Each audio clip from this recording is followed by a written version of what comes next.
जय हिंद दोस्तों। Last lecture में हमने पढ़ा था मेजॉरिटी और कुछ टाइप की मेजॉरिटीज हमने देखी थी, जैसे कि आपकी एब्सोल्यूट मेजॉरिटी, इफेक्टिव मेजॉरिटी और आपकी सिंपल मेजॉरिटी। ये हमने लास्ट लेक्चर में पढ़ा था और आज उसी लेक्चर को आगे हम पढ़ेंगे और हम कुछ स्पेशल टाइप्स ऑफ मेजॉरिटी पढ़ेंगे। तो आइए बिना किसी देरी के शुरू करते हैं आज का लेक्चर, स्पेशल मेजॉरिटी। अगर मैं स्पेशल मेजॉरिटी की बात करूं तो there are 4 flavours of special majority. 4 तरह की होती है, type 1, type 2, type 3 and type 4। तो आइए बिना किसी देरी के एक एक कर इनको डीपली पढ़ते हैं। आपकी फर्स्ट तरह की मेजॉरिटी है, first type of special majority की अगर बात करूं तो ये आर्टिकल 312 के अंडर है, इंडियन कॉन्स्टिट्यूशन के आर्टिकल 312 के अंदर। क्या है स्पेशल मेजॉरिटी? फ्लेवर 1 या फिर टाइप 1 जिसको हम कहते हैं, this is more than 2/3 of the total member of present and voting. Parliament के अंदर, लोकसभा के अंदर जितने मेंबर्स प्रेजेंट हैं और जिन्होंने वोटिंग की है उसका 2/3। जो वोट नहीं कर रहे हैं, we will not count them, हम उनको काउंट नहीं करेंगे, हम सिर्फ उनको काउंट करेंगे जो पार्लियामेंट के अंदर किसी बिल के लिए वोटिंग करते हैं, चाहे वो फेवर में करे चाहे वो अगेंस्ट में करे, दैट इज डिफरेंट मैटर, मगर दे आर वोटिंग एक्चुअली। जो वोट नहीं कर रहे हैं, we will not count it. ये मेजॉरिटी काम कहां आती है? ये मेजॉरिटी काम आती है to create All India Services. All India Services create करने के काम आती है। कितनी तरह की ऑल इंडिया सर्विसेज हमारे देश में फिलहाल मौजूद है? तो 1 is your IAS, Indian administrative services. Second one is your IPS, Indian police services. And the third one is IFOS, Indian forest services. अगर पार्लियामेंट चाहता है कि वो और ऑल इंडिया सर्विसेज क्रिएट करे, एग्जाम्पल के रूप में all India services of education, इस तरह की कोई भी ऑल इंडिया सर्विसेज अगर पार्लियामेंट क्रिएट करना चाहता है तो पार्लियामेंट में जो बिल पास करवाना पड़ेगा, वो बिल पास करवाना पड़ेगा 2/3 of the members present and voting से। जितने मेंबर्स आपके प्रेजेंट होंगे और जो वोटिंग कर रहे होंगे, अगर उनका 2/3 वोट फेवर में आता है इस बिल के, तो तभी वो जो बिल है पास हो पाएगा। आइए एग्जांपल से समझते हैं। मान लीजिए टोटल स्ट्रेंथ पार्लियामेंट की आपकी है 500। 500 में से 100 ऐसे हैं जो उस दिन एब्सेंट है किसी भी कारण से।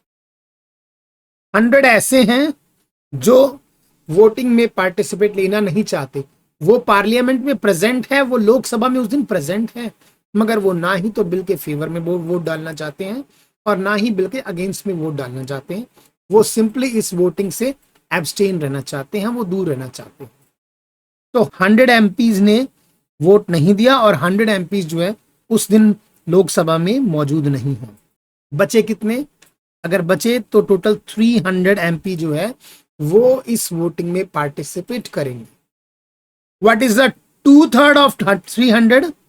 2/3 अगर 300 की हम बात करें तो दैट विल बी योर 200। अगर किसी बिल को 300 में से 200 वोट मिल रहे हैं तो वो बिल आपका पार्लियामेंट में पास हो जाएगा। अगर गवर्नमेंट को ऑल इंडिया सर्विसेज क्रिएट करनी है तो जितने MPs उस बिल को वोट डाल रहे हैं, कम से कम 2/3 जो है वो उस बिल के फेवर में वोट डालें, तभी ऑल इंडिया सर्विसेज क्रिएट हो पाएगी। Otherwise that bill will be defeated in parliament. आइए सेकंड टाइप की मेजॉरिटी पे चलते हैं बिना किसी देरी के। अगर मैं सेकंड टाइप की मेजॉरिटी की बात करूं तो that is 2/3 members present and voting plus absolute majority. 2/3 members present and voting माने पिछली वाली स्पेशल मेजॉरिटी, वो तो होगी ही, प्लस में एब्सोल्यूट मेजॉरिटी जो कि गवर्नमेंट फॉर्मेशन के लिए हमने लास्ट लेक्चर में पढ़ी थी। अगर ये दोनों मेजॉरिटी मिल जाती है किसी बिल को, तभी वो बिल जो है आपका पास हो पाता। ये मेजॉरिटी काम कहां आती है पहले ये समझेंगे, फिर इसको एग्जांपल के थ्रू समझेंगे। ये मेजॉरिटी काम आती है सबसे important to amend the constitution.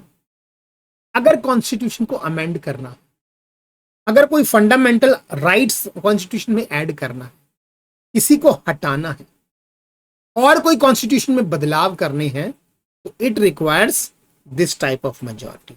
2/3 members present and voting plus आपका absolute majority, this is required.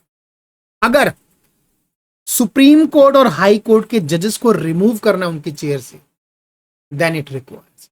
अगर कंट्रोलर ऑडिटर ऑफ जनरल को अपनी चेयर से रिमूव करना है तो दिस मेजॉरिटी इज रिक्वायर्ड। अगर सीईसी चीफ इलेक्शन कमिश्नर को उनकी चेयर से हटाना है तो दिस मेजॉरिटी इज। अब आइए इसको एग्जाम्पल के थ्रू समझते हैं। मान लीजिए टोटल स्ट्रेंथ है आपकी 500, हाइपोथेटिकल समझ रहे हैं, इजी नंबर लेकर ताकि कैलकुलेशन ज्यादा ना करनी। मान लीजिए टोटल स्ट्रेंथ है आपकी 500। अब उसमें से आपके 100 एमपीज उस दिन एब्सेंट हैं और वो ही 100 एमपीज जो हैं इस वोटिंग में पार्टिसिपेट नहीं लेना चाहते। तो बच गए कितने? बच गए आपके 300।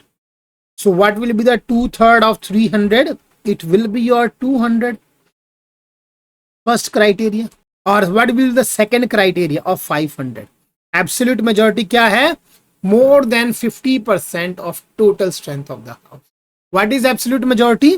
मोर than 50% of total strength of house. तो टोटल स्ट्रेंथ कितनी इस हाउस की? This is 500। टोटल स्ट्रेंथ तो 500 है, चाहे वो एब्सेंट हो, चाहे वोटिंग में पार्टिसिपेट ना लेना चाहते हो, वो अलग बात है, मगर टोटल स्ट्रेंथ जो है वो आपकी 500 है। तो मोर देन 50% ऑफ 500 क्या होगा? That will be 251। अगर मान लीजिए कॉन्स्टिट्यूशन को अमेंड करने के लिए गवर्नमेंट ने कोई बिल पेश किया पार्लियामेंट के, तो उस बिल को लोकसभा और राज्यसभा दोनों जगह पास होना है। मान लीजिए लोकसभा में वो बिल पेश किया, उस दिन टोटल कैंडिडेट प्रेजेंट हैं आपके 300, वोटिंग हुई 300 में से। अगर मान लीजिए अगर उस बिल को 200 वोट्स मिल गए या फिर आपके 210 वोट्स मान लीजिए उस पर्टिकुलर बिल को फेवर में मिल गए, तो क्या वो बिल पास हो गया? By 2/3 members of present and voting का तो क्राइटेरिया कर लिया पूरा उसने। मगर सेकंड है क्राइटेरिया एब्सोल्यूट मेजॉरिटी 251, क्या वो पूरा हुआ? नहीं। तो ऐसे बिल जहां पर कॉन्स्टिट्यूशन का को चेंज किया जाए, जहां पर जजेस को हटाया जाए, सुप्रीम कोर्ट और हाई कोर्ट के जजेस को हटाया जाए, जहां पर CAG controller auditor of general को हटाया जाए, जहां पर चीफ इलेक्शन कमीशन को हटाया जाए, ऐसे बिल पास करने के लिए दोनों कंडीशन होनी जरूरी है। कंडीशन 1 प्लस कंडीशन 2, तभी वो बिल पास हो पाएगा। इस कंडीशन में टोटल वोट डाले गए 300, उसमें से बिल के फेवर में मान लीजिए आपके वोट आ गए हैं 210, और 2/3 ऑफ 300 कितना होता है? वो होता है आपका 200।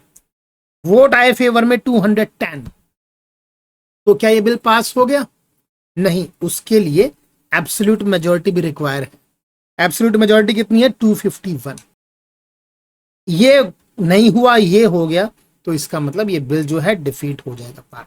आइए एक और एग्जांपल के थ्रू समझते हैं। टोटल स्ट्रेंथ आपकी 500, 100 एब्सेंट, 100 वोटिंग में पार्टिसिपेट नहीं कर रहे, जो पार्टिसिपेट कर रहे हैं वोटिंग में वो 300 है। इन 300 में से 251 लोगों ने इस बिल के फेवर में वोट दिया। 251 एमपीज ने इस बिल के फेवर में वोट दिया। तो क्या ये बिल जो है ये पास होगा? आइए देखते हैं। What is 2/3 of 300? What is 2/3 of 300? That is your 200। ठीक है भाई, 200 से ज्यादा है 251, एक क्राइटेरिया पूरा। What is absolute majority? More than 50% of total strength of the house. What is total strength? ये 500 इज अ टोटल स्ट्रेंथ। तो इसका मोर देन 50% क्या हुआ? 251, और इस बिल ने 251 ही अपने फेवर में लिया है वो, तो इसीलिए ये जो बिल है आपका इस कंडीशन में पास हो जाएगा, क्योंकि इसने दोनों कंडीशंस को पूरा किया। दिस इज टफ मेजॉरिटी, इतना आसान नहीं है इसको पूरा करना, इसीलिए शायद आज तक किसी भी हाई कोर्ट और सुप्रीम कोर्ट के जजेस को उनकी चेयर से हटाया नहीं गया। अब आइए बिना किसी देरी के शुरू करते हैं आपकी third type of majority, that is your special majority plus ratification of more than half of the state. अब ये मेजॉरिटी काम कहां? ये मेजॉरिटी जो है आपके कॉन्स्टिट्यूशन को ही अमेंड करने में काम आती है। मगर देखिए पिछली स्पेशल मेजॉरिटी में हमने पढ़ा था कि पिछली जो स्पेशल मेजॉरिटी में हमने कॉन्स्टिट्यूशन को चेंज करने के लिए उस मेजॉरिटी की जरूरत पड़ी थी। तो फिर ये किस तरह की मेजॉरिटी है जिसमें कॉन्स्टिट्यूशन को चेंज किया? समझिए, कॉन्स्टिट्यूशन का वो बदलाव जिससे स्टेट और सेंटर का एक फेडरल रिलेशन में डिफरेंस आता है, जिससे स्टेट की पावर और सेंटर की पावर के अंदर चेंज आए, उस तरह के आपके जो कॉन्स्टिट्यूशन को चेंज करने के लिए हमें सिर्फ और सिर्फ स्पेशल मेजॉरिटी नहीं चाहिए होती है, हमें आधे से ज्यादा स्टेट से रेटिफिकेशन भी चाहिए होता है। आइए इसको एग्जाम्पल के थ्रू समझते हैं। मान लीजिए जीएसटी इसका सबसे अच्छा एग्जाम्पल है। जीएसटी, गवर्नमेंट ने अभी जीएसटी इंपोज किया, उसके लिए क्या क्या रिक्वायरमेंट थी? उसके लिए रिक्वायरमेंट थी special majority. What is special majority? 2/3 members of present and voting, एक plus absolute majority, this is special majority, plus this one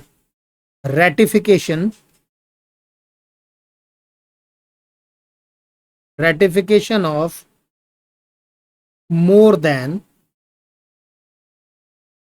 half of the states। ये तीन चीजों की जरूरत है। जब जीएसटी इंपोज किया गया तो पार्लियामेंट में पहले प्रपोजल रखा गया, बिल पेश किया, उस बिल के ऊपर वोटिंग हुई।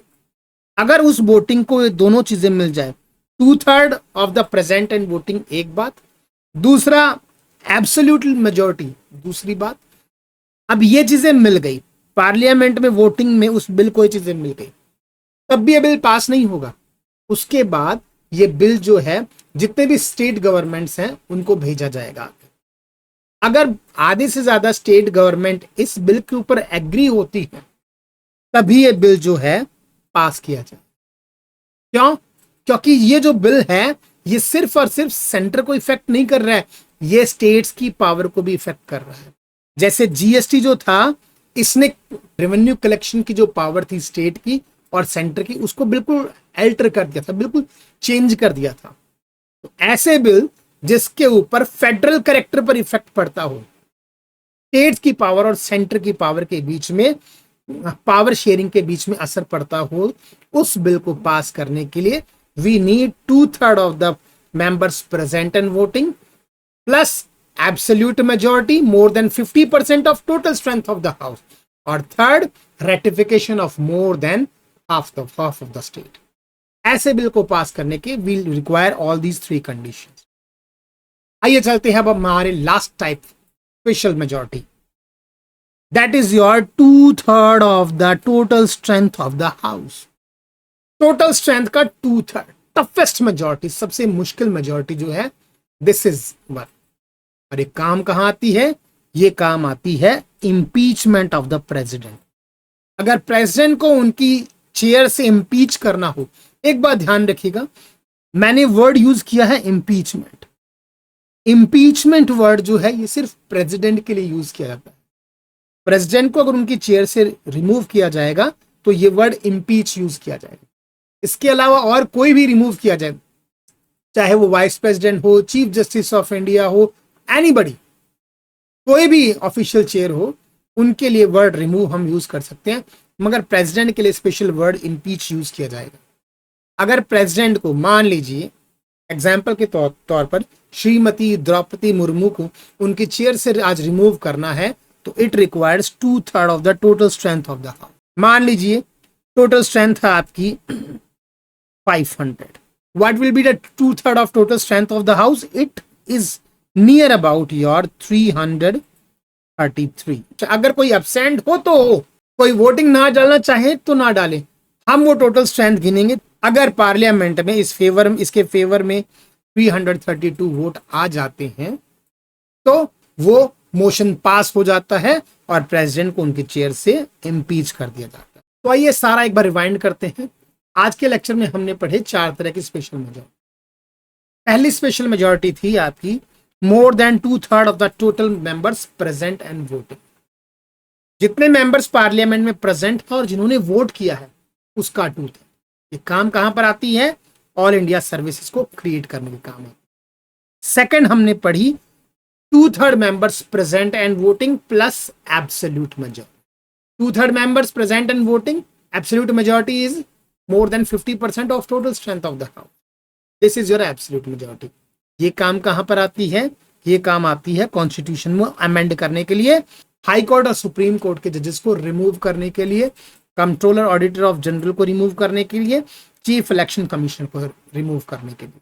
थर्ड टाइप की मेजोरिटी हमने पढ़ी आपकी, this is your special majority plus ratification of more than half of the state.